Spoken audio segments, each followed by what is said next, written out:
मेरा नाम सुधीर कुमार है। मैं कनखल हरिद्वार का रहने वाला हूँ और 25 वर्षों से मैं स्वामी जी के साथ हूँ।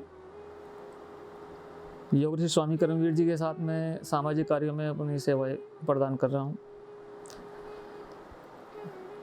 योग स्वामी जी का एक बहुत ही महत्वपूर्ण विषय है। जैसे कि उनके नाम से ही, उनके संबोधन से ही उद्बोधन होता है योग ऋषि स्वामी कर्मवीर जी। स्वामी जी महाराज विश्व के पहले परास्नातक हैं जिन्होंने योग से ये डिग्री प्राप्त की है, क्योंकि योग को विश्वविद्यालय में सर्वप्रथम गुरुकुल कांगड़ी विश्वविद्यालय में लिया गया और उस वर्ष केवल एक ही छात्र ने इस विषय में एडमिशन लिया और वो थे योग ऋषि स्वामी कर्मवीर जी महाराज। तो ये विषय उनका प्रमुख विषय है।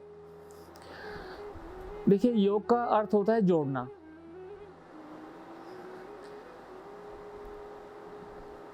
योग के द्वारा हम न केवल अच्छा स्वास्थ्य लाभ कर सकते हैं, बल्कि जहाँ जुड़ने का अर्थ हो जाता है वो कई विषय पर होता है। आप सामाजिक कार्य करेंगे तो समाज के साथ जुड़ गए। आप अपने शारीरिक स्वास्थ्य के लिए कार्य कर रहे हैं, यानी कि आप आसन प्राणायाम कर रहे हैं, तो वो भी एक अच्छे विषय से जुड़ना हो गया। तो योग का विस्तृत अर्थ जुड़ना होता है। इसके अंतर्गत स्वामी जी ने योग पर शोध भी काफ़ी किए हैं। उन्होंने कई प्राणायाम अन्वेषण किए हैं और जिनको करने से अत्यंत स्वास्थ्य लाभ होता है। ये केवल कहने में नहीं, बल्कि प्रयोग में लेकर भी इसको देखा गया है। योग स्वामी जी के महत्वपूर्ण विषय में से एक है। तो इसके अंतर्गत हम उन्हीं के निर्देश अनुसार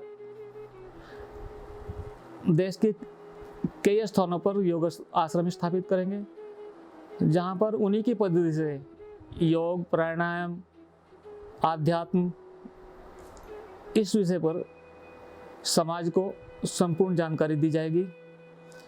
आज बहुत सारे YouTube चैनल ऐसे हैं जहाँ से आपको अनेक प्रकार के योगासन, प्राणायाम के बारे में जानकारी मिल जाएगी, लेकिन वो केवल शारीरिक स्वास्थ्य तक ही सीमित रहता है।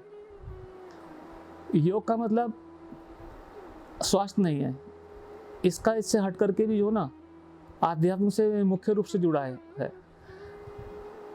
योग का अर्थ है कि हम शारीरिक रूप से स्वस्थ होंगे, ये तो परम आवश्यक है उसके लिए, लेकिन हमारी आध्यात्मिक चेतना बोध, ईश्वर क्या है, किस तरीके से हम केवल तपस्या के द्वारा नहीं, अपने अच्छे कार्यों के द्वारा, समाज के लोक कल्याणकारक कार्य के द्वारा भी हम एक तरह से ईश्वर की उपासना करते हैं। तो इस योग का जो अर्थ है, ये एक साधारण नहीं है कि भाई योग कराया, आसन प्राणायाम कराया, नहीं। योग का अर्थ जहाँ जोड़ना होता है, तो यहाँ ये अर्थ और अधिक विस्तार ले लेता है। तो हमारे जो योगाश्रम होंगे उसमें केवल आम तरीके से ये सारी चीज़ें नहीं बताई जाएंगी, बल्कि आत्मिक चेतना का विकास किस प्रकार हो, किस प्रकार हम समाज से जुड़ के भी एक अच्छा कार्य कर सकते हैं, किस तरह से हम ईश्वर का ध्यान, उपासना कर सकते हैं, किस तरह से हम स्वस्थ रह सकते हैं, इन सब की जानकारी उस आश्रम में दी जाएगी, जो हम आने वाले समय में देश के कई शहरों में योगाश्रम स्थापित करने जा रहे हैं।